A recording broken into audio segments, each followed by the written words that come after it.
ಉಜ್ಜಯಿನಿ ಸದ್ಧರ್ಮ ಸಿಂಹಾಸನಾಧೀಶ್ವರ ಶ್ರೀ ಶ್ರೀ 1008 ಜಗದ್ಗುರು ಸಿದ್ಧಲಿಂಗ ಶಿವಾಚಾರ್ಯ ಭಗವತ್ಪಾದವರು ವೇದಿಕೆಗೆ ಆಗಮಿಸಿದರೆ ಭಕ್ತ ಮಹರ್ಷಿಯರೆಲ್ಲರೂ ಜಯ ಜಯ ಪಾರ್ವತಿ ಪತೆ ಹರ ಹರ ಮಹಾದೇವ್, ಶಿವನ ಪಾರ್ವತಿ ಪತೆ ಹರ ಹರ ಮಹಾದೇವ್, ಶಿವನ ಪಾರ್ವತಿ ಪತೆ ಹರ ಹರ ಮಹಾದೇವ್. ಶ್ರೀಮದ್ ಜಗದ್ಗುರು ಪಂಚಾಚಾರ್ಯ ಮಹಾರಾಜ್ ಕೆ ಜೋರಾಗಿ ಹೇಳಬೇಕು. ನಮ್ಮ ಸ್ವಾಮೀಜಿಯವರು ಸಿದ್ಧಲಿಂಗೇಶ್ವರ ಶಿವಾಚಾರ್ಯ ಮಹಾಸ್ವಾಮಿಗಳು ಅಲ್ಲಿಂದ ಬಂದು ನಿಮಗೆಲ್ಲರಿಗೂ ಆಶೀರ್ವಾದವನ್ನು ಮಾಡಕ್ ಬರ್ತಿದ್ದಾರೆ ಅಂದ್ರೆ ನಿಮ್ಮ ಧ್ವನಿ ನೀವು ಕೇಳಬೇಕು. ಮಠದಲ್ಲಿ ಯಾವ ತರ ಕೂಗಿರೋ ಶ್ರೀಮದ್ ಜಗದ್ಗುರು ಪಂಚಾಚಾರ್ಯ ಮಹಾರಾಜ್ ಕೆ. ಸಿದ್ದೇಶ್ವರ ಜಾತ್ರಾ ಮಹೋತ್ಸವದ ನಿಮಿತ್ತವಾಗಿ ನಡೆದುಕೊಂಡು ಬಂದಿರುವಂತಹ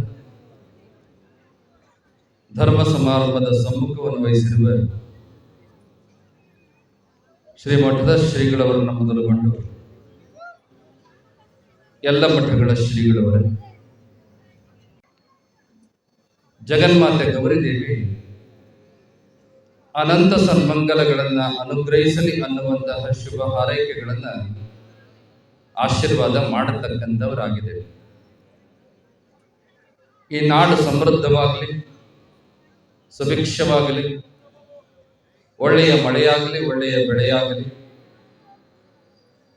ಬೆಳೆಗೆ ತಕ್ಕ ಮಾರುಕಟ್ಟೆ ಮೌಲ್ಯ ದೊರೆತು ಈ ದೇಶದ ಬೆನ್ನೆಲುಬು ಅನಿಸಿಕೊಂಡಂತಹ ಅನ್ನದಾತ ರೈತನ ಬದುಕು ಉತ್ತಮಗೊಳ್ಳಲಿ, ಎಲ್ಲರ ವ್ಯವಹಾರ ವ್ಯಾಪಾರ ಉದ್ಯೋಗಗಳು ಅಭಿವೃದ್ಧಿಯಾಗಲಿ.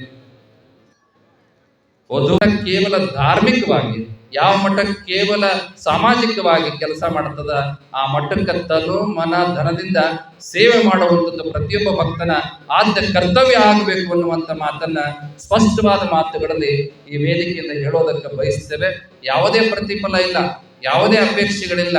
ಅದನ್ನ ಯಾವುದನ್ನು ಕೂಡ ರೂಢಿಸಿಕೊಳ್ಳದೆ, ಯಾವುದೇ ರಾಜಕೀಯ ನಾಯಕರನ್ನ ಹೆಚ್ಚಿಕೊಳ್ಳದೆ ಈ ಮಠದ ಜಾತ್ರೆ ನಡೀತಾ ಇರತಕ್ಕಂಥದ್ದು ಕೇವಲ ಸದ್ಭಕ್ತರಿಂದ ಅನ್ನುವಂಥ ಮಾತನ್ನ ಈ ಸಂದರ್ಭದಲ್ಲಿ ಹೇಳೋದಕ್ಕೆ ಬಯಸ್ತೇವೆ. ಮುಂದೂ ಕೂಡ ಈ ಕಾರ್ಯಕ್ರಮ ಯಶಸ್ವಿಯಾಗಿ ನಡೀತದೆ. ಈ ಮಠದ ವ್ಯವಸ್ಥಾಪಕರಾಗಿ ಧರ್ಮಾಧಿಕಾರಿಗಳಾಗಿ ನಮ್ಮ ವಾಗೀಶ ಪಂಡಿತಾರಾಧ್ಯವರು ಬಹಳ ಸಮರ್ಥವಾಗಿ ಆ ಒಂದು ಯತೀಶ್ವರ ಶಿವಾಚಾರ್ಯರ ಅಭಾವದ ಪರಿಸ್ಥಿತಿಯನ್ನ ಸಮರ್ಥವಾಗಿ ತುಂಬಿ ಈ ಮಠಕ್ಕೆ ಹೊಸ ಬಲವನ್ನ, ಹೊಸ ಹಂಬಲವನ್ನ, ಅಪೇಕ್ಷೆಯನ್ನ ಭಕ್ತರಲ್ಲಿ ತುಂಬಿದ್ದಾರೆ. ಆ ವಾಗೀಶ ಪಂಡಿತಾರಾಧ್ಯರಿಗೆ ಅವರ ತಂಡಕ್ಕೆ ವಿಶೇಷವಾಗಿರ್ತಕ್ಕಂಥ ಆಶೀರ್ವಾದಗಳು. ಜೊತೆಗೆ ತೇಜೇಶ್ವರ ಶಿವಾಚಾರ್ಯ ಸ್ವಾಮೀಜಿಯವರು ಈಗಾಗಲೇ ವೀರಾಪುರ ಹಿರೇಮಠದಲ್ಲಿ ಅಧ್ಯಯನ ಮಾಡ್ತಾ ಇದ್ದಾರೆ. ಅವರು ಯಶಸ್ವಿಯಾಗಿ ತಮ್ಮ ಅಧ್ಯಯನವನ್ನ ಪೂರೈಸಿಕೊಂಡು ಈ ಮಠಕ್ಕೆ ಬರುವಂತಾಗ್ಲಿ, ಯೋಗ್ಯ ಉತ್ತರಾಧಿಕಾರಿ ಸಮರ್ಥ ಸ್ವಾಮೀಜಿಯಾಗಿ ಈ ಮಠವನ್ನು ಮುನ್ನಡೆಸುವಂತ ಎಲ್ಲ ಶಕ್ತಿಯನ್ನ ಮರಳಿಸಿದ್ದ ಅವರಿಗೆ ದಯಪಾಲಿಸಿ ಅನ್ನುವಂಥ ಮಾತನ್ನ ಅವರಿಗೂ ಕೂಡ ಆಶೀರ್ವಾದ ಮಾಡುತ್ತಾ ಬಂದಂತ ಎಲ್ಲ ಸ್ವಾಮಿಗಳ ಪರವಾಗಿ ನಮ್ಮ ಶಿವಗಂಗೆ ಶ್ರೀಗಳವರು ಬೀರೂರಿನ ಪಟ್ಟಾಧ್ಯಕ್ಷರು ಮಾತುಗಳನ್ನಾಡಿದ್ದಾರೆ. ಅವರಿಗೆ, ಜೊತೆಗೆ ನಮ್ಮ ನಂದೀಪುರದ ಪಟ್ಟಾಧ್ಯಕ್ಷರಿಗೆ, ಮಾದಿಹಳ್ಳಿಯ ಪಟ್ಟಾಧ್ಯಕ್ಷರಿಗೆ, ಜೊತೆಗೆ ಹಣ್ಣೆ ಮಠದ ಪಟ್ಟಾಧ್ಯಕ್ಷರಿಗೆ, ದೊಡ್ಡ ಮೇಟಿಕುರ್ಕಿಯ ಪಟ್ಟಾಧ್ಯಕ್ಷರಿಗೆ ಸನ್ಮಂಗಲ ಉಂಟಾಗಲಿ ಅನ್ನುವಂಥ ಮಾತನ್ನ ಈ ಸಂದರ್ಭದಲ್ಲಿ ತಿಳಿಯಪಡಿಸಿ, ಇದರ ಜೊತೆಗೆ ವಿಶೇಷವಾಗಿ ಇವತ್ತು ನಿಮಗೆಲ್ಲ ಗೊತ್ತದ ಬೀಜ ಪ್ರತಿಯೊಂದು ಮನೆಯಲ್ಲಿ ಬಿತ್ತಬೇಕು. ಇವತ್ತಿನ ವ್ಯವಸ್ಥೆ ಬಹಳ ಕೆಟ್ಟು ಹೋಗಿದೆ. ಮಕ್ಕಳು ವಿದ್ಯಾವಂತರಾಗಬೇಕು, ಅದರ ಜೊತೆಗೆ ಸಂಸ್ಕಾರವಂತರಾಗಬೇಕು. ಯಾವುದೇ ಕಾರಣಕ್ಕೂ ಕೂಡ ತಂದೆ ತಾಯಿಗಳಿಗೆ ಮನಸ್ಸು ನೋಯಿಸ್ತಕ್ಕಂಥ ಮಕ್ಕಳು ಇದ್ರೆಷ್ಟು ಬಿಟ್ರೆಷ್ಟು ಅನ್ನುವಂಥದ್ದನ್ನ ಅರ್ಥ ಮಾಡ್ಕೋಬೇಕು. ನಿಮ್ಮ ಪರಂಪರೆ, ನಿಮ್ಮ ಮನೆತನದ ಹಿರಿಮೆ ಗರಿಮೆಯನ್ನ ಯಾವತ್ತೂ ಕೂಡ ಉಳಿಸಿಕೊಂಡು ಹೋಗ್ತಕ್ಕಂತಹ, ಯಾವುದೇ ಕಾರಣಕ್ಕೂ ಕೂಡ ತಂದೆ ತಾಯಿಗಳಿಗೆ ನೋವಾಗದೆ ನಡೆದುಕೊಳ್ತಕ್ಕಂಥ ಮಕ್ಕಳಾಗಿ ನೀವು ಬದುಕಬೇಕು ಅನ್ನುವಂಥ ಮಾತನ್ನ ಎಲ್ಲರಿಗೂ ಕೂಡ ಆಶೀರ್ವಾದ ಮಾಡುತ್ತಾ, ಗುರು ಹಿರಿಯರಿಗೆ, ತಂದೆ ತಾಯಿಗಳಿಗೆ, ಹೆಣ್ಣು ಮಕ್ಕಳಿಗೆ, ಪ್ರತಿಯೊಬ್ಬರಿಗೂ ಕೂಡ ಗೌರವ ಕೊಡ್ತಕ್ಕಂಥ ನಮ್ಮ ಸನಾತನ ಪರಂಪರೆಯ ಸಂಸ್ಕೃತಿ, ಆ ಸ್ವಭಾವ, ಅವುಗಳನ್ನ ಸತ್ಪರಂಪರೆಗಳನ್ನ ಉಳಿಸಿಕೊಂಡು ಬೆಳೆಸಿಕೊಂಡು ನೀವೆಲ್ಲ ಹೋಗ್ಬೇಕು ಅನ್ನುವಂಥ ಮಾತನ್ನ ಆಶೀರ್ವಾದ ಮಾಡುತ್ತಾ, ಉಜ್ಜಯಿನಿ ಪೀಠಕ್ಕೂ ಕುಪ್ಪೂರು ಮಠಕ್ಕೂ ಒಂದು ಅವಿನಾಭಾವವಾದ ಸಂಬಂಧ. ಯಾಕೆ ಅಂತ ಕೇಳಿದ್ರೆ, ಚಂದ್ರಶೇಖರ ಶಿವಾಚಾರ್ಯರ ಕಾಲದಿಂದಲೂ ಕೂಡ ಶ್ರೀ ಪೀಠದಲ್ಲಿ ನಡೀತಕ್ಕಂಥ ಶಿಖರ ತೈಲಾಭಿಷೇಕಕ್ಕೆ ಯಾವತ್ತೂ ಕೂಡ ಅವರು ಬರ್ತಕ್ಕಂಥದ್ದನ್ನ ನಾವು ನೋಡ್ತಾ ಇದ್ವಿ. ಅದರ ಜೊತೆಗೆ ಯತೀಶ್ವರ ಶಿವಾಚಾರ್ಯ ಸ್ವಾಮೀಜಿಯವರು ಪ್ರತಿ ವರ್ಷವೂ ಕೂಡ ಆ ಪದ್ಧತಿಯನ್ನ ಈ ಮಠದಿಂದ ಒಂದು ಡಬ್ಬಿ ಎಣ್ಣೆ ತಗೊಂಡು ಬಂದು ಅಲ್ಲಿ ಸ್ವತಃ ಅವರೇ ಆ ತೈಲಾಭಿಷೇಕದಲ್ಲಿ ಪಾಲ್ಗೊಳ್ತಾ ಇರ್ತಕ್ಕಂಥದ್ದನ್ನ ನೋಡಿದ್ದೇವೆ. ಅದು ಜನ ಎಲ್ಲಿಗೆ ಹೋಗ್ಬೇಕು ಅಂತ ಬಯಸ್ತಾರ ಅಂದ್ರ ಕಾಶಿಗೆ ಹೋಗೋದಕ್ಕಲ್ಲ, ಕುಪ್ಪೂರಿಗೆ ಹೋಗ್ಬೇಕು ಅಂತೇಳಿ ಬಯಸ್ತಾನೆ. ಜಾತ್ರೆ ಎಲ್ಲಿ ಮಾಡ್ಬೇಕಪ್ಪ ಅಂದ್ರ ಕುಪ್ಪೂರ್ ಒಡೆಯನ ಜಾತ್ರೆ ಮಾಡಬೇಕು ಅನ್ನುವಂತ ರೀತಿಯೊಳಗೆ ಬಯಸ್ತಾರ. ಜೊತೆಗೆ ಮಠದವರು ಏರ್ಪಾಟ್ ಮಾಡ್ತಕ್ಕಂಥ ಸಾಂಸ್ಕೃತಿಕ ಕಾರ್ಯಕ್ರಮ ಇರ್ಬೋದು, ನಾಟಕ ಇರ್ಬೋದು, ಇತ್ಯಾದಿಗಳಿರ್ಬೋದು, ಇವೆಲ್ಲವುಗಳು ಆ ಕುಪ್ಪೂರಿನೊಳಗ ಆ ಶಿವರಾತ್ರಿಯ ಜಾಗರಣೆಯನ್ನ ಸರಿಗಟ್ಟುವ ರೀತಿಯೊಳಗ ಜಾಗರಣೆ ಆಗುವಂತ ನಿಟ್ಟಿನೊಳಗ ಕಾರ್ಯಕ್ರಮ ಎಲ್ಲಿ ನಡೀತದ ಅಂದ್ರೆ ಅದು ಕುಪ್ಪೂರಿನೊಳಗೆ ನಡೀತದ ಅನ್ನುವಂತ ಮಾತನ್ನ ಬಹಳ ಹೆಮ್ಮೆ ಮತ್ತು ಅಭಿಮಾನದಿಂದ ನಾವಾದ್ರೂ ಕೂಡ ಅಪ್ಪಡಿಯನ್ನು ಕೊಡಿಸ್ತಾ ಈ ಜಾತ್ರೆ ಈ ಭಾಗದೊಳಗೆ ಬಹಳ ಸುಪ್ರಸಿದ್ಧವಾಗಿರ್ತಕ್ಕಂಥ ಜಾತ್ರೆ. ಕುಪ್ಪೂರಿನ ಮರಳು ಸಿದ್ಧರ ಬಗ್ಗೆ ಈಗಾಗಲೇ ಅವರ ಪವಾಡಗಳ ಬಗ್ಗೆ ಅನೇಕ ಜನ ಮಾತನಾಡಿದ್ದಾರೆ. ಇದೆಲ್ಲದಕ್ಕೂ ವಿಶೇಷವಾಗಿ ಈ ಮಠಕ್ಕೆ ಒಂದು ಕಾಯಕಲ್ಪವನ್ನು ತಂದುಕೊಟ್ಟವರು ಯಾರಪ್ಪ ಅಂದ್ರೆ ಲಿಂಗೈಕ್ಯ ಶತಸ್ಥಲ ಬ್ರಹ್ಮಿ ಚಂದ್ರಶೇಖರ ಶಿವಾಚಾರ್ಯ ಸ್ವಾಮೀಜಿಯವರು ತಮ್ಮ ಶಿವಪೂಜಾ ಶಕ್ತಿಯನ್ನ, ಅನುಷ್ಠಾನದ ಫಲವನ್ನ, ತಪಸ್ಸಿನ ಬಲವನ್ನ ಈ ಮಠಕ್ಕೆ ದಾರ ಎರೆದರು. ಅದಕ್ಕೆ ಪೂರಕವಾಗಿ ಆ ತತ್ವಜ್ಞಾನ, ವಿಜ್ಞಾನ ಇವೆರಡನ್ನೂ ಕೂಡ ಮೇಳೈಸಿಕೊಂಡವರಾಗಿ ಈ ಮಠಕ್ಕ ಶುಭೋದಯದ ಹರಿಕಾರರಾಗಿ ಬಂದಂತವ್ರು ಯಾರಪ್ಪ ಅಂದ್ರ ಲಿಂಗೈಕ್ಯ ಶತಸ್ಥಲ ಬ್ರಹ್ಮಿ ಡಾಕ್ಟರ್ ಯತೀಶ್ವರ ಶಿವಾಚಾರ್ಯ ಸ್ವಾಮೀಜಿಯವರು ಈ ಮಠದ ಚುಕ್ಕಾಣಿಯನ್ನು ಹೇಳಿದ ಮೇಲೆ ಇದಕ್ಕೊಂದು ಭೌತಿಕವಾದ, ಧಾರ್ಮಿಕವಾದ, ಸಾಮಾಜಿಕವಾದ, ಶೈಕ್ಷಣಿಕವಾದಂತ ಸ್ವರೂಪವನ್ನು ತಂದು ಕೊಟ್ಟರು. ಅದರ ಕಾಲನ ನಿರ್ಣಯದೊಳಗ, ಕಾಲನ ಕರೆಯ ಮೇಲೆಗೆ ಅಕಾಲದಲ್ಲಿಯೇ ಅವರು ಶಿವನ ಪಾದವನ್ನು ಸೇರಿದ್ದು ನಿಜಕ್ಕೂ ಕೂಡ ಒಂದು ಕಡೆಗೆ ವಿಷಾದ. ಆದರೆ ತೇಜೇಶ್ವರ ಶಿವಾಚಾರ್ಯ ಸ್ವಾಮೀಜಿಯವರು ಅವರ ಉತ್ತರಾಧಿಕಾರದ ಸ್ಥಾನವನ್ನು ತುಂಬಿ ಸಮರ್ಥವಾಗಿ ಇವತ್ತು ವಿದ್ಯಾಧ್ಯಯನವನ್ನ ಮಾಡ್ತಾ ಇರ್ತಕ್ಕಂಥ ಹಿನ್ನೆಲೆಯೊಳಗ ಈ ಮಠಕ್ಕೆ ಒಬ್ಬ ಯೋಗ್ಯ ಸ್ವಾಮಿಗಳು ಮುಂದಿನ ದಿನಮಾನಗಳಲ್ಲಿ ಸಿಗುತ್ತಾರೆ ಅನ್ನುವಂಥದ್ದನ್ನ ಬಹಳ ಸ್ಪಷ್ಟವಾದ ಮಾತುಗಳನ್ನು ನಾವಾದರೂ ಕೂಡ ಆಶೀರ್ವಾದ ಮಾಡೋದಕ್ಕೆ ಬಯಸ್ತೇವೆ. ಬಹುಶಃ ಮಾತನಾಡಿದಂಥವ್ರು ಹೇಳಿದ್ರು, ಈ ಮಠಕ್ಕೆ ಯಾವುದೇ ಶಿಕ್ಷಣ ಸಂಸ್ಥೆಗಳಿಲ್ಲ, ಯಾವುದೇ ಆಸ್ತಿ ಪಾಸ್ತಿಗಳಿಲ್ಲ. ಇದ್ದಂಥವ್ರು ಬಹಳ ಜನ ಏನನ್ನು ಹೇಳ್ತಾರೆ ಅವರಿಗೆ. ಹಾಗೆ ಧರ್ಮರತ್ನಾಕರ ಪ್ರಶಸ್ತಿಯನ್ನ ಡಾಕ್ಟರ್ ಎಸ್ ಪರಮೇಶ್ವರ್ ಅವರಿಗೆ, ಹಾಗೆ ಧರ್ಮನಂದಿನಿ ಪ್ರಶಸ್ತಿಯನ್ನ ಡಾಕ್ಟರ್ ವಿಜಯಲಕ್ಷ್ಮಿ ಅವರಿಗೆ, ಹಾಗೆ ಕಲಾಶಿರೋಮಣಿ ಪ್ರಶಸ್ತಿಯನ್ನ ಶ್ರೀ ಪ್ರೇಮ ಅವರಿಗೆ ನೀಡಿರ್ತಕ್ಕಂಥದ್ದು. ಹಾಗೆ ಶಿಬಿರ್ ಹೆಗಡೆಯವರಾಗಿರ್ಬೋದು, LS ಜ್ಞಾನೇಶ್ ಅವರಾಗಿರ್ಬೋದು, ಶ್ರೀಕಾಂತ್ ಪ್ರಸಾದ್ ಅವರಾಗಿರ್ಬೋದು, ಡಾಕ್ಟರ್ ಅಶೋಕ್ ಇರ್ಬೋದು, ಹಾಗೆ PS ಕೃಪಾಕರ್ ಇರ್ಬೋದು, ಹಾಗೆ ಈಗ ಬಂದಂತಹ ಕುಮಾರ ಆಸ್ಪತ್ರೆಯ ಶ್ರೀಧರ್ ಅವರು ಇರ್ಬೋದು. ಇವರೆಲ್ಲರೂ ಕೂಡ ಈ ವೇದಿಕೆಯಲ್ಲಿ ಬಂದ ಪ್ರಶಸ್ತಿಯನ್ನ, ಸತ್ಕಾರವನ್ನ, ಆಶೀರ್ವಾದದ ಶ್ರೀರಕ್ಷೆಯನ್ನ ಸ್ವೀಕಾರ ಮಾಡಿ ಕೃತಾರ್ಥರಾಗಿದ್ದಾರೆ ಅನ್ನುವಂಥ ಮಾತನ್ನ ಹಾರೈಸಿ ನಮ್ಮ ಎಲ್ಲ ಅತಿಥಿ ಗಣ್ಯಮಾನ್ಯರಿಗೆ ಮತ್ತೊಮ್ಮೆ ಶುಭವನ್ನ ಹಾರೈಸಿ, ಬಹಳ ಜನ ತಮ್ಮ ಪಾಲಿನ ಭಕ್ತಿ ಸೇವೆಗಳನ್ನ ಮಾಡಿದ್ದಾರೆ. ಅವರೆಲ್ಲರಿಗೂ ಕೂಡ ಒಳ್ಳೆಯದಾಗಲಿ. ನಮ್ಮ ಸವಿತಾ ಶಿವಕುಮಾರ್ ಅವರು ಪ್ರತಿ ವರ್ಷವೂ ಕೂಡ ಕುಪ್ಪೂರಿನಲ್ಲಿ ನಡೀತಕ್ಕಂಥ ಯಾವುದೇ ಕಾರ್ಯಕ್ರಮದಲ್ಲಿ ನಿರೂಪಣಾ ಸೇವೆಯನ್ನು ಅತ್ಯದ್ಭುತವಾಗಿ ಮಾಡ್ಕೊಂಡು ಬಂದಿದ್ದಾರೆ. ಆಕಾಶವಾಣಿ ಕಲಾವಿದರಾಗಿ ಒಳ್ಳೆಯ ಹೆಸರನ್ನ ಸಂಪಾದನೆ ಮಾಡಿದ್ದಾರೆ. ನಮ್ಮ ಶೆಟ್ಟಿಕೆರೆ ನಾಗರಾಜ್ ಅವರು ಇರ್ಬೋದು, ಅವರೆಲ್ಲರಿಗೂ ಕೂಡ ಒಳ್ಳೆಯದಾಗ್ಲಿ ಅನ್ನುವಂಥ ಮಾತನ್ನು ತಿಳಿಸಿ, ವಿಶೇಷವಾಗಿ ನಮ್ಮ ಹರ್ಷ ಮಠದ ಎಲ್ಲ ತಂಡ ಬಹಳ ಉತ್ತಮವಾಗಿ ಕೆಲಸವನ್ನು ಮಾಡ್ಕೊಂಡು ಬಂದಿದ್ದಾರೆ. ಹಾಗೆ ನಮ್ಮ ಪೆಂಡಾಲ್ನವರು ಇರ್ಬೋದು, ದಾಸೋದವರು ಇರ್ಬೋದು, ಅವರವರೆನ್ನದೇ ಯಾರ್ಯಾರು ಏನೇನು ಸೇವೆ ಮಾಡಿದಿರಿ ಅವರೆಲ್ಲರಿಗೂ ಕೂಡ ಒಳ್ಳೆಯದಾಗ್ಲಿ ಅನ್ನುವಂಥ ಮಾತನ್ನ ಈ ಸಂದರ್ಭದಲ್ಲಿ ಹಾರೈಸಿ, ಅಪಾರ ಸಂಖ್ಯೆಯಲ್ಲಿ ಬಂದಂತ ನಿಮ್ಮೆಲ್ಲರಿಗೂ ಕೂಡ ಆ ಭಗವಂತ ಸುಖ ಸಂಪತ್ತು, ಆಯುಷ್ಯ, ಆರೋಗ್ಯ, ಭಾಗ್ಯ ಕೊಟ್ಟು ಕಾಪಾಡಲಿ ಎನ್ನುವಂತ ಮಾತನ್ನ ತಿಳಿಯಪಡಿಸಿ, ಸಂಸಾತ್ರಿ ಒಂದೇ ಆಗಿದ್ದು ಅದು ಶಿವರಾತ್ರಿ. ಈಗಿನ ಜನರಿಗೆ ನಿತ್ಯ ಶಿವರಾತ್ರಿ. ಹಾಗಾಗಿ ಸರ್ವಜ್ಞ ಹೇಳ್ತಾನೆ, ರಾತ್ರಿಯೊಳು ಶಿವರಾತ್ರಿ ಕಾಣಿರು. ಇನ್ನು ಕೊನೆಯದಾಗಿ ಹೇಳ್ತಾನ, ಮಂತ್ರದೊಳು ಶಿವಮಂತ್ರ ಮಹಿಮೆ ಕಾಣು. 7 ಕೋಟಿ ಮಂತ್ರಗಳದಾವಂತ.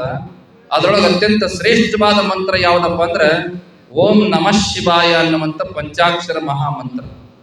ಆ ಮಂತ್ರವನ್ನ ಜಪಿಸ್ಬಿಟ್ರೆ ಸಾಕಂತ ಭಗವಂತ ಶಿವ ಸಾಕ್ಷಾತ್ಕಾರವನ್ನು ಕೊಟ್ಟು ಆಶೀರ್ವಾದ ಮಾಡುತ್ತಾನ ಅನ್ನುವಂಥ ಮಾತು ಬರ್ತದೆ. ಅದಕ್ಕೆ ಹೇಳ್ತಾನೆ ಸರ್ವಜ್ಞ ಮತ್ತೊಂದು ಕಡೆಗೆ, ಅಕ್ಷರವು ಲೆಕ್ಕಕ್ಕೆ ತರ್ಕ ತಾವಾದಕ್ಕೆ ಮಿಕ್ಕ ಬೋಧಗಳೆಲ್ಲ ತಿರುಪೆಗೆ ಮೋಕ್ಷಕ್ಕೆ 2 ಅಕ್ಷರವೇ ಸಾಕು ಕಾಣ ಸರ್ವಜ್ಞ ಅನ್ನುವಂಥ ಮಾತನ್ನು ಹೇಳ್ತಾರೆ. ಈ ಸರ್ವಜ್ಞನ ವಚನವನ್ನ ಯಾಕೆ ಹೇಳಿದ್ವಿ ಅಂದ್ರೆ, ಯಾತ್ರೆ ಮಾಡಬೇಕಪ್ಪ ಅನ್ನುವಂಥ ಕಾಶಿಯ ಯಾತ್ರೆಯ ಪ್ರಭಾವದ ಪರಿಸ್ಥಿತಿ, ಜಾತ್ರೆ ಶ್ರೀಶೈಲ ಅನ್ನುವಂಥ ಸೃಷ್ಟಿ ಪರಿಸ್ಥಿತಿ, ಜೊತೆಗೆ ರಾತ್ರಿ ಜಾಗರಣೆ ಆಗುವಂತ ನಿಟ್ಟಿನೊಳಗೆ ಮಾಡುವಂತಹ ಆ ರಾತ್ರಿಯ ಕಾರ್ಯಕ್ರಮಗಳು, ಜೊತೆಗೆ ಸದಾಕಾಲ ಕುಪ್ಪೂರು ಮರಳು ಸಿದ್ಧನ ಸ್ಮರಣೆ ಮಾಡ್ತಾ ಶಿವಸ್ಮರಣೆಯನ್ನು ಮಾಡತಕ್ಕಂಥ ಶಿವಮಂತ್ರ ಮಹಿಮೆಯ ಪ್ರಭಾವ ಈ ನಾಲ್ಕು ನಮಗೆ ಎಲ್ಲಿ ಕಾಣಕ್ ಸಿಗ್ತಾವ ಅಂದ್ರೆ ಅದು ಕುಬ್ಬೂರು ಜಾತ್ರೆಯೊಳಗ ಸಿಗ್ತದ ಅನ್ನುವಂತ ಮಾತನ್ನ ಈ ಸಂದರ್ಭದಲ್ಲಿ ಹೇಳೋದಕ್ಕೆ ಬಯಸ್ತೇವೆ. ಪ್ರತಿ ವರ್ಷವೂ ಕೂಡ ಶಾಸ್ತ್ರ ಏನ್ ಹೇಳ್ತದಂದ್ರೆ ಆತ್ಮ ಪ್ರಭಾವ ಶಕ್ತಿಶ್ಚ ಪಿತೃಚಿಂತ ರವೇ ಫಲಂ ಅಂತ ಏನ್ ಹೇಳ್ತಾರೆ. ರವಿಯ ಬೆಳಕಿರುವಂತ, ಸೂರ್ಯನ ಬೆಳಕಿರುವಂತ ಸಂದರ್ಭದಲ್ಲಿ ಮಾತ್ರ ಶರೀರದೊಳಗೆ ಆಹಾರ ಸೇವನೆ, ನೀರು ಕುಡಿಬೇಕು ಅಂತ ಹೇಳ್ತದೆ. ಇದರ ಅರ್ಥ ಏನು? ಸೂರ್ಯ ಉದಯದಿಂದ ಸೂರ್ಯಾಸ್ತದ ಒಳಗೆ ಉಣ್ಬೇಕು ನೀವು. ಅವ್ರು ಸೂರ್ಯಾಸ್ತದೊಳಗೆ ಉಂಡ್ಬಿಡ್ತಿದ್ರು. ಅವ್ರಿಗೆ ಯಾರಿಗೂ ಗ್ಯಾಸ್ಟ್ರಿಕ್ ಇದ್ದಿದ್ದಿಲ್ಲ, ಅವ್ರಿಗೆ ಯಾರಿಗೂ ಕಾನ್ಸ್ಟಿಪೇಷನ್ ಇದ್ದಿಲ್ಲ. ಆದ್ರೆ ಇವತ್ತಿನ ಜನರಿಗೆ ಏನದ, ಯಾರು ಸೂರ್ಯೋದಯಕ್ಕೆ ಎದ್ದೇಳಂಗಿಲ್ಲ, ಸೂರ್ಯಾಸ್ತದೊಳಗೆ ಉಣ್ಣಂಗಿಲ್ಲ, ರಾತ್ರಿ 12-2 ಗಂಟೆ ಎಷ್ಟೊತ್ತಿಗೆ ಉಣ್ತಾರ ಗೊತ್ತಿಲ್ಲ. ಕಾನ್ಸ್ಟಿಪೇಷನ್ ಅದ, ಗ್ಯಾಸ್ಟ್ರಿಕ್ಕು ಅದ.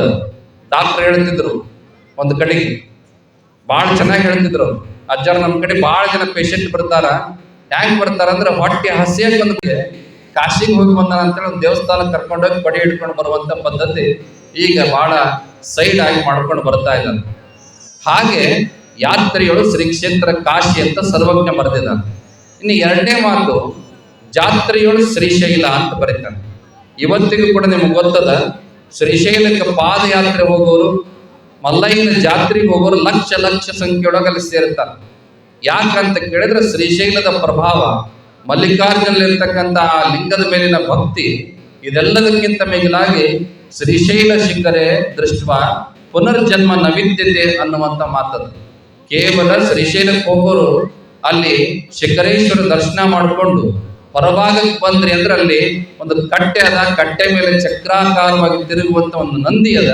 ಆ ನಂದಿಯ 2 ಕೊಂಬುಗಳಲ್ಲಿ ನಿಮ್ಮ ದೃಷ್ಟಿ ಇಟ್ಟು ದೂರದಲ್ಲಿ ಕಾಣತಕ್ಕಂಥ ಮಲ್ಲಿಕಾರ್ಜುನ ಶಿಖರವನ್ನ ದರ್ಶನ ಮಾಡಿಬಿಟ್ರೆ ಸಾಕಂತ ಈ ಜನ್ಮ ಅಲ್ಲ ಮತ್ತೊಂದು ಜನ್ಮವೇ ಇಲ್ಲ ಅನ್ನುವಂಥ ಆಶೀರ್ವಾದ ಸಿಗ್ತದೆ ಅನ್ನುವಂಥದ್ದನ್ನ ಶಿವಪುರಾಣದಲ್ಲಿ ಬರ್ಕೊಂಡ್ಬರ್ತಾರ. ಅದಕ್ಕೆ ಜಾತ್ರಿ ಅಂದ್ರೆ ಅದು ಶ್ರೀಶೈಲದ ಜಾತ್ರಿ ಅನ್ನುವಂಥದ್ದನ್ನ ಸರ್ವಜ್ಞ ಬರ್ಕೊಂಡು ಬಂದಿದ್ದ. ಇನ್ನು ರಾತ್ರಿಯೊಳು ಶಿವರಾತ್ರಿ ಅಂತ ಬರೀತಾನೆ.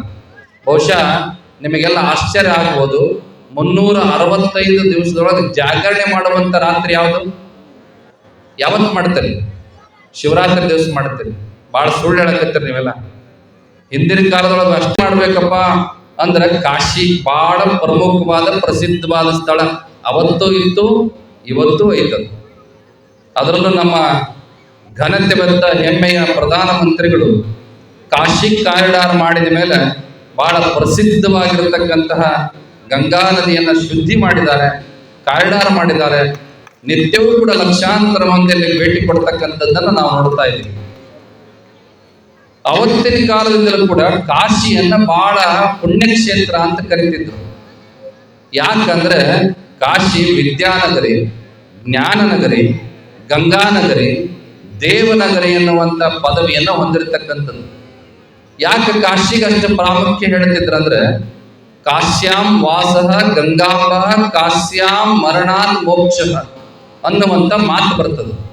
ಈ ಜನ್ಮದಿಂದ, ಈ ಶರೀರದಿಂದ ಮುಕ್ತಿ ಸಿಗ್ಬೇಕಾದ್ರೆ ಏನ್ ಮಾಡ್ಬೇಕಪ್ಪ ಅಂದ್ರೆ ಕಾಶಿ ಒಳಗೆ ಸ್ವಲ್ಪ ವರ್ಷ ಆದ್ರೂ ವಾಸ ಮಾಡ್ಬೇಕು, ಇಲ್ಲ ಗಂಗಾ ನದಿಯೊಳಗೆ ಸ್ನಾನ ಮಾಡ್ಬೇಕು. ಇದು ಯಾವುದೂ ಆಗ್ಲಿಲ್ಲ ಅಂದ್ರೆ ಮಕ್ಕಳು ಎಲ್ಲ ಮರಿ ದೂರ ಮಾಡ್ತಾರಲ್ಲ, ವೃದ್ಧಾಶ್ರಮಕ್ಕೆ ಹೋಗೋ ಬದಲಿ ಕಾಶಿಗೆ ಹೋಗಿ ಅಲ್ಲಿ ಸಾಯ್ಬೇಕು. ಇವು 3 ಮಾಡಿದ್ರೆ ಮೋಕ್ಷ ಪದವಿ ಸಿಗ್ತದ ಅನ್ನುವಂಥದ್ದನ್ನ ಶಾಸ್ತ್ರದಲ್ಲಿ ಕರ್ಕೊಂಡು ಬರ್ತಾರೆ.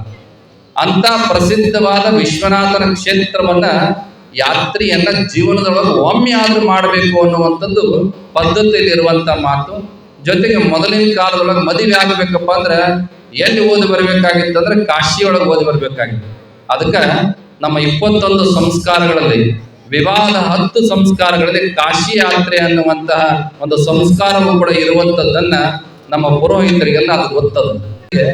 ಕಾಶಿಗೆ ಹೋಗಿ ಬಂದಾನ ಅಂತೇಳಿ ಒಂದು ದೇವಸ್ಥಾನಕ್ಕೆ ಕರ್ಕೊಂಡೋಗಿ ಪಡಿ ಹಿಡ್ಕೊಂಡು ಬರುವಂತ ಪದ್ಧತಿ ಈಗ ಬಹಳ ಸೈಡ್ ಆಗಿ ಮಾಡ್ಕೊಂಡು ಬರ್ತಾ ಇದ್ದಾನೆ. ಹಾಗೆ ಯಾತ್ರೆಗಳು ಶ್ರೀ ಕ್ಷೇತ್ರ ಕಾಶಿ ಅಂತ ಸರ್ವಜ್ಞ ಬರೆದಿದ್ದಾನೆ. ಇನ್ನು ಎರಡನೇ ಮಾತು, ಜಾತ್ರೆಗಳು ಶ್ರೀಶೈಲ ಅಂತ ಬರೀತಾನೆ. ಇವತ್ತಿಗೂ ಕೂಡ ನಿಮ್ಗೆ ಗೊತ್ತದ, ಶ್ರೀಶೈಲಕ್ಕೆ ಪಾದಯಾತ್ರೆ ಹೋಗೋರು, ಮಲ್ಲಯ್ಯನ ಜಾತ್ರೆಗೆ ಹೋಗೋರು ಲಕ್ಷ ಲಕ್ಷ ಸಂಖ್ಯೆಯೊಳಗೆ ಅಲ್ಲಿ ಸೇರ್ತಾರೆ.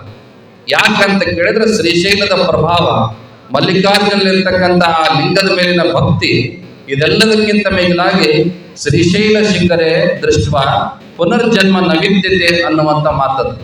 ಕೇವಲ ಶ್ರೀಶೈಲಕ್ಕೆ ಹೋಗೋರು ಅಲ್ಲಿ ಶಿಖರೇಶ್ವರ ದರ್ಶನ ಮಾಡಿಕೊಂಡು ಹೊರಭಾಗಕ್ಕೆ ಬಂದ್ರಿ ಅಂದ್ರೆ ಅಲ್ಲಿ ಒಂದು ಕಟ್ಟೆ ಅದ, ಕಟ್ಟೆ ಮೇಲೆ ಚಕ್ರಾಕಾರವಾಗಿ ತಿರುಗುವಂತ ಒಂದು ನಂದಿ ಅದ. ಆ ನಂದಿಯ 2 ಕೊಂಬುಗಳಲ್ಲಿ ನಿಮ್ಮ ದೃಷ್ಟಿ ಇಟ್ಟು ದೂರದಲ್ಲಿ ಕಾಣತಕ್ಕಂತ ಮಲ್ಲಿಕಾರ್ಜುನ ಶಿಖರವನ್ನ ದರ್ಶನ ಮಾಡಿಬಿಟ್ರೆ ಸಾಕಂತ ಈ ಜನ್ಮ ಅಲ್ಲ ಮತ್ತೊಂದು ಜನ್ಮವೇ ಇಲ್ಲ ಅನ್ನುವಂತ ಆಶೀರ್ವಾದ ಸಿಗ್ತದೆ ಅನ್ನುವಂಥದ್ದನ್ನ ಶಿವಪುರಾಣದಲ್ಲಿ ಬರ್ಕೊಂಡ್ಬರ್ತಾರ. ಅದಕ್ಕೆ ಜಾತ್ರಿ ಅಂದ್ರೆ ಅದು ಶ್ರೀಶೈಲದ ಜಾತ್ರಿ ಅನ್ನುವಂಥದ್ದನ್ನ ಸರ್ವಜ್ಞ ಬರ್ಕೊಂಡು ಬಂದಿದ್ದ. ಇನ್ನು ರಾತ್ರಿಯೊಳು ಶಿವರಾತ್ರಿ ಅಂತ ಬರೀತಾನೆ. ಬಹುಶಃ ನಿಮಗೆಲ್ಲ ಆಶ್ಚರ್ಯ ಆಗ್ಬೋದು, 365 ದಿವಸದೊಳಗೆ ಜಾಗರಣೆ ಮಾಡುವಂತ ರಾತ್ರಿ ಯಾವುದು? ಯಾವತ್ತು ಮಾಡ್ತೀರಿ? ಶಿವರಾತ್ರಿ ದಿವಸ ಮಾಡ್ತೀರಿ. ಬಹಳ ಸುಳ್ಳು ಹೇಳಕತ್ತೀರಿ ನೀವೆಲ್ಲ. ಹಿಂದಿನ ಕಾಲದೊಳಗೆ